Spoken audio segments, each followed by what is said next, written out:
ಶ್ರೀ ಕೃಷ್ಣ ಪ್ರಸಾದ್ ಸಮೂಹ ಸಂಸ್ಥೆಗಳು ಮತ್ತು ಶ್ರೀ ಕೃಷ್ಣ ಪ್ರಸಾದ್ ಫೌಂಡೇಶನ್ ಬಂಡಾರು ಬ್ರಹ್ಮಾವರ ಇವರ ಆಶ್ರಯದಲ್ಲಿ ಜೂನ್ 14ರ ಆದಿತ್ಯವಾರದಂದು ಸೇವಾ ಸಂಕಲ್ಪ ಎಂಬ ಶೀರ್ಷಿಕೆಯ ಅಡಿಯಲ್ಲಿ ಏಕಪೋಷಕ ವಿದ್ಯಾರ್ಥಿಗಳು, ಆರ್ಥಿಕವಾಗಿ ಹಿಂದುಳಿದ ವಿದ್ಯಾರ್ಥಿಗಳು, ಸಂಸ್ಥೆಯ ಉದ್ಯೋಗಿಗಳ ಮಕ್ಕಳು, ಸರ್ಕಾರಿ ಶಾಲೆಗಳ ಅತಿಥಿ ಶಿಕ್ಷಕರು ಮತ್ತು ವಿವಿಧ ಶಾಲಾ ಕಾಲೇಜುಗಳ ವಿದ್ಯಾರ್ಥಿಗಳಿಗೆ ಆರ್ಥಿಕ ಸಹಾಯ ವಿತರಿಸುವ ಕಾರ್ಯಕ್ರಮ ಯುವ ಮೆರಿಡಿಯನ್ನ ಗ್ರಾಮಿ ಸಭಾಂಗಣದಲ್ಲಿ ಆಯೋಜಿಸಲಾಯಿತು.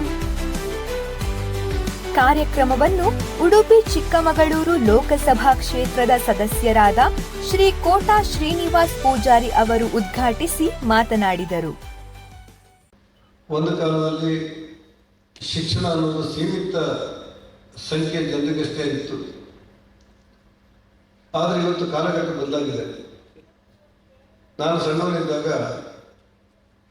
ನನ್ನವರಿಂದ ಡಾಕ್ಟರ್ ಮಗ ಮಾತ್ರ ಡಾಕ್ಟರ್ ಆಗ್ತಾ ಇದ್ರು, ನನ್ನವರಿಂದ ಮೇಸ್ಟರ್ ಮಗ ಮಾತ್ರ ಮೇಸ್ಟರ್ ಆಗ್ತಾ ಇದ್ರು, ವಕೀಲರ ಮಗ ಅಪ್ಪನಿ ಪ್ರಾಯ ಆದ್ಮೇಲೆ ಹೊಸ ವಕೀಲರಾಗಿ ಬರ್ತಾ ಇದ್ರು, ಇಂಜಿನಿಯರ್ ಮಗ ಇಂಜಿನಿಯರ್ ಆಗ್ತಾ ಇದ್ರು. ಒಂದು ಕಾಲ ಇತ್ತು. ಇವತ್ತು ಕಾಲಗಳು ಯಾವ ರೀತಿ ಬದಲಾವಣೆ ಆಗಿದೆ ಅಂದ್ರೆ, ಬಿಡಿ ಕಟ್ಟುವವರ ಮಗಳು ಮೆರಿಟ್ ಅಲ್ಲಿ ಮೆಡಿಕಲ್ ಸೀಟ್ ಪಡೆದುಕೊಂಡು ಬ್ಯಾಂಕಲ್ಲಿ ಸಾಲ ಮಾಡಿ MBBS ಡಾಕ್ಟರ್ ಆಗಿ ನಮ್ಮ ಕಣ್ಮುಂದೆ ಬರುವಂತ ಕಾಲ ನಮ್ಮ ಕಣ್ಮುಂದೆ ನಡೀತಾ ಇರುವಂತ ವಿದ್ಯಮಾನ. ಹಾಗಾಗಿ ಒಂದು ಕಾಲದಲ್ಲಿ ದೊಡ್ಡವರು ಮಾತ್ರ ದೊಡ್ಡವರಾಗ್ತಾ ಇದ್ರು, ನಮ್ಮ ಬಡವರಿಗೆ ಅವಕಾಶ ಇಲ್ಲ ಅನ್ನುವಂಥ ಕಾಲಗಳು ಹೋಗಿ, ನಿಮ್ಮಲ್ಲಿ ಪ್ರತಿಭೆ ಇದ್ರೆ, ನಿಮ್ಮಲ್ಲಿ ಶಿಕ್ಷೆ ಇದ್ರೆ, ನಿಮ್ಮಲ್ಲಿ ಸಾಮರ್ಥ್ಯ ಇದ್ರೆ, ಓದಬೇಕು ಅನ್ನುವಂಥ ಹಂಬಲ ಇದ್ರೆ ಸಮಾಜದಲ್ಲಿ ಶ್ರೀಮಂತ ಮತ್ತು ಬಡವರನ್ನದೇ ಅವಕಾಶಗಳು ಇವತ್ತು ಮುಕ್ತ ಆಗಿವೆ ಅನ್ನೋದನ್ನು ನಾವೆಲ್ಲ ಅರ್ಥ ಮಾಡಿಕೊಂಡು ಹೆಜ್ಜೆ ಇಡಬೇಕಾದ ಕಾಲ ಇದೆ. ಅದಕ್ಕೆ ಶಕ್ತಿ ಏನು ಅಂತ ಹೇಳಿ, ಉದಾಹರಣೆಗೆ ತುಂಬ ಜನರಿಗೆ ನಂಗೆ ಮೆಡಿಕಲ್ ಸೀಟ್ ಸಿಕ್ಕಿಬಿಡ್ತು, ಆದರೆ ಮುಂದೆ ಸ್ವಲ್ಪ ಆರ್ಥಿಕ ಶಕ್ತಿ ಬೇಕಲ್ಲ ಅನ್ನುವಂಥ ಚರ್ಚೆಗಳು ಬಂದಾಗ ಸಂಪತ್ ಕುಮಾರ್ ಅಂತ ವ್ಯಕ್ತಿಗಳು ಶಕ್ತಿಗಳಾಗಿ ನಿಮ್ಮಿಂದ ನಿಂತು ನಮ್ಮ ಕೈಲಾದ ಸಹಾಯವನ್ನು ನಾವು ಮಾಡ್ತೇವೆ ಅಂತ ಹೇಳಿದ್ರೆ ಅದು ಬಹಳ ದೊಡ್ಡ ಕಲ್ಪನೆ, ಕನಸು ಮತ್ತು ನನಸಾಗಿರುವಂಥ ಒಂದು ಸಾರ್ಥಕ ಶ್ರಮದ ಸಂಕೇತ ಅಂತ ಹೇಳಿ ನಾನು ಸಂಪತ್ ಕುಮಾರ್ ಅವರಿಗೆ ಮತ್ತು ಅವರ ಮನೆಯವರಿಗೆ, ಅವರ ಇಡೀ ತಂಡಕ್ಕೆ ಅಭಿನಂದನೆಗಳನ್ನು ಧನ್ಯವಾದಗಳನ್ನು ಸಲ್ಲಿಸ್ತೇನೆ. ಕಾರ್ಯಕ್ರಮದ ಅಧ್ಯಕ್ಷತೆ ವಹಿಸಿದ್ದ ಶ್ರೀ ಕೃಷ್ಣ ಪ್ರಸಾದ್ ಸಮೂಹ ಸಂಸ್ಥೆಗಳ ಮುಖ್ಯಸ್ಥರಾದ ಶ್ರೀ ಸಂಪತ್ ಶೆಟ್ಟಿ ಇವರು ಕಾರ್ಯಕ್ರಮವನ್ನು ಹಮ್ಮಿಕೊಂಡ ಉದ್ದೇಶದ ಕುರಿತು ವಿದ್ಯಾರ್ಥಿಗಳನ್ನು ಉದ್ದೇಶಿಸಿ ಮಾತನಾಡಿದರು. ಅದರ ಜೊತೆಯಲ್ಲಿ ನಾವು ಆರಂಭ ಮಾಡಿದಂತದ್ದು 2024ರ ಹೊತ್ತಿಗೆ ಕೃಷ್ಣ ಪ್ರಸಾದ್ ಫೌಂಡೇಶನ್ ಅಂತ. ಈ ಫೌಂಡೇಶನ್ ಮೂಲ ಉದ್ದೇಶ ಇದ್ದಂತದ್ದು ನಮ್ಮ ದುಡಿಮೆಯ ಒಂದು ಭಾಗವನ್ನ ಈ ಸಮಾಜಕ್ಕೆ ಯಾಕೆ ಕೊಡಬಾರದು ಅನ್ನುವಂತ ಉದ್ದೇಶ ಇಟ್ಕೊಂಡು ನಾವು ಸ್ಟಾರ್ಟ್ ಮಾಡಿದ್ವಿ. ನಮ್ಮಲ್ಲಿ ಬಹಳಷ್ಟು ಜನ ಕೆಲಸ ಮಾಡುವಂತದ್ದು ಮಧ್ಯಮ ವರ್ಗದಿಂದ ಬಂದಂತ ಎಂಪ್ಲಾಯೀಸ್ಗಳಾಗಿದ್ರು. ಅವರ ಬಹಳಷ್ಟು ಹೆಚ್ಚಿನ ಕಮಿಟ್ಮೆಂಟ್ ಅಂತ ಇದ್ದಂಥದ್ದು ಮಕ್ಕಳ ಎಜುಕೇಶನ್ಗೆ.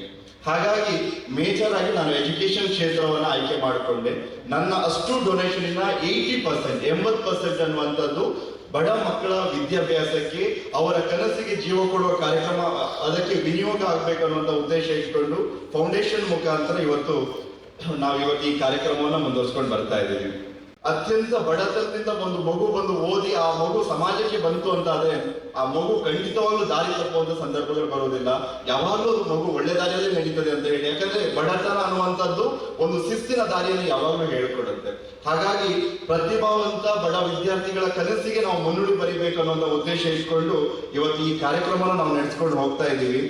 ಬಡತನ ಯಾವತ್ತೂ ವೀಕ್ನೆಸ್ ಆಗಬಾರ್ದು, ಅದು ಸ್ಟ್ರೆಂತ್ ಆಗಬೇಕು. ಇವತ್ತು ಮನುಷ್ಯನಿಗೆ ಹಣದಕ್ಕಿಂತ ಸಮಯ ಬಹಳ ಮುಖ್ಯವಾದಂಥದ್ದು. ಸಮಯಕ್ಕೆ ಗೌರವ ಕೊಡುವಂತ ಅಧಿಕಾರಿ ವರ್ಗದವರು ನಮ್ಗೆ ಸಿಕ್ಕಿದ್ರು ಅಂತೇಳಿ ಆದ್ರೆ ಖಂಡಿತ ಆ ಜಿಲ್ಲೆ ಉದ್ಧಾರ ಆಗೋದ್ರಲ್ಲಿ, ಡೆವಲಪ್ ಆಗೋದ್ರಲ್ಲಿ ಎರಡು ಮಾತಿಲ್ಲ. ನನಗೆ ಒಂದೇ ಒಂದು ಆಸೆ ಇರುವಂತದ್ದು, ನಾವು ಎಜುಕೇಶನ್ಗೆ ಸ್ಪಾನ್ಸರ್ ಮಾಡುವಂತ ಮಕ್ಕಳಲ್ಲಿ ಒಂದಷ್ಟು ಮಕ್ಕಳು IAS ಅಥವಾ IPS ಮಾಡಬೇಕು, ಅವರು ಈ ಜಿಲ್ಲೆಗೆ ಬಹಳ ದೊಡ್ಡ ಕೊಡುಗೆ ಕೊಡಬೇಕು ಅನ್ನುವಂಥದ್ದು ನನ್ನ ಬಹಳ ದೊಡ್ಡ ಕನಸು. ಮುಂದಿನ ದಿನದಲ್ಲಿ ಯಾವ್ದಾದ್ರು ಮಕ್ಕಳು ಆ ನಿಟ್ಟಿನಲ್ಲಿ ಓದುವಂತದ್ದಿದ್ರೆ ಖಂಡಿತವಾಗ್ಲೂ ಆ ಮಕ್ಕಳ ಕನಸಿಗೆ ನಾನು ನೆರವಾಗ್ತೇನೆ ಅಂತ ಹೇಳುವಂತ ವಿಚಾರವನ್ನ ಹೇಳ್ತಾ, ಎಜುಕೇಶನ್ ಜೊತೆಯಲ್ಲಿ ಆರೋಗ್ಯ ಮತ್ತೆ ಕಲ್ಚರ್ ಅನ್ನುವಂತ ವಿಚಾರ ಇಟ್ಕೊಂಡು ನಾವು ಮುಂದಕ್ಕೆ ಹೋಗ್ತಾ ಇದ್ದೀವಿ. ಬಹಳ ದೊಡ್ಡ ಮಾರಕವಾದ ಕಾಯಿಲೆಗಳಿರ್ಬೋದು, ಕ್ಯಾನ್ಸರ್ನಂತ ಕಾಯಿಲೆಗಳಿರ್ಬೋದು, ಅಂತ ಕಾಯಿಲೆಗಳಿಗೆ ಒಂದಷ್ಟು ರೀತಿಯಲ್ಲಿ ಸ್ಪಂದಿಸಬೇಕು ಅನ್ನೋ ವಿಚಾರ ಇಟ್ಕೊಂಡು ನಾವು ಇವತ್ತು ಮುಂದಕ್ಕೆ ಬರ್ತಾ ಇದ್ದೀವಿ.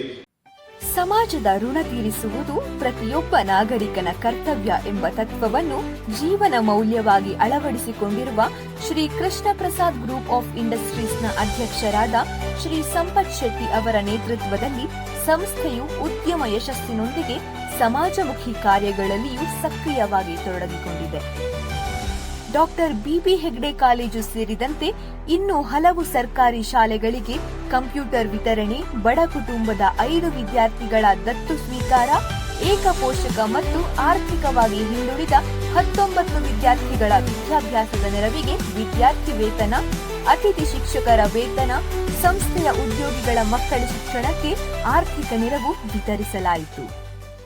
ಕಾರ್ಯಕ್ರಮದಲ್ಲಿ ಶ್ರೀಮತಿ ಸೋನಾಲಿ ಸಂಪತ್ ಶೆಟ್ಟಿ, ಶ್ರೀ ದಿನೇಶ್ ಹೆಗ್ಡೆ ಮೊಳಹಳ್ಳಿ ವ್ಯವಸ್ಥಾಪಕ trustee, Molahalli Dinesh Hegde Jayaratna trust, doctor Kothade Umesh Shetty, ಪ್ರಾಂಶುಪಾಲರು doctor B B Hegde first grade college, Shri Vasant Giliyar ಅಧ್ಯಕ್ಷರು ಜನಸೇವಾ ಟ್ರಸ್ಟ್, ಶ್ರೀ ಬಿ ಉದಯ್ ಕುಮಾರ್ ಶೆಟ್ಟಿ ವ್ಯವಸ್ಥಾಪಕ ನಿರ್ದೇಶಕರು ಯುವ ಮೆರಿಡಿಯನ್, ಶ್ರೀ ಬಿ ವಿನಯ್ ಕುಮಾರ್ ಶೆಟ್ಟಿ ವ್ಯವಸ್ಥಾಪಕ ನಿರ್ದೇಶಕರು ಯುವ ಮೆರಿಡಿಯನ್, ಶ್ರೀ ಸಿರಿಯರೆ ಗೋಪಾಲಕೃಷ್ಣ ಶೆಟ್ಟಿ ವಕೀಲರು ಕುಂದಾಪುರ ಇವರು ಉಪಸ್ಥಿತರಿದ್ದರು.